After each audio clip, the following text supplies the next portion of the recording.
Samantala, muling binigyang diin ni Police Lieutenant General Nartatis Jr.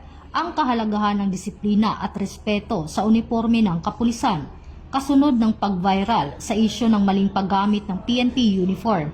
Aniya, ito ay isang sagisag ng katapangan, sakripisyo at tiwala ng mamamayan at hindi dapat gamitin sa katuwaan. Sa ilalim ng kanyang pamumuno, patuloy na pinagtibay ng PNP ang disiplina, seguridad at integridad ng organisasyon bilang bahagi ng bagong PNP para sa bagong Pilipinas, serbisyong mabilis, tapat at nararamdaman.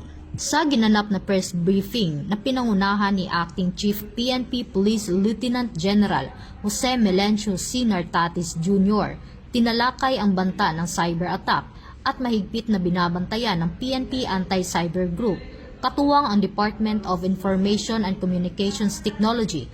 Ayon kay Police Brigadier General Bernard R. Young, ang distributed denial of service attack na posibleng mangyari sa Nobyembre 5 taong kasalukuyan ay hindi data breach at walang personal na impormasyon o pera ang maaapektuhan.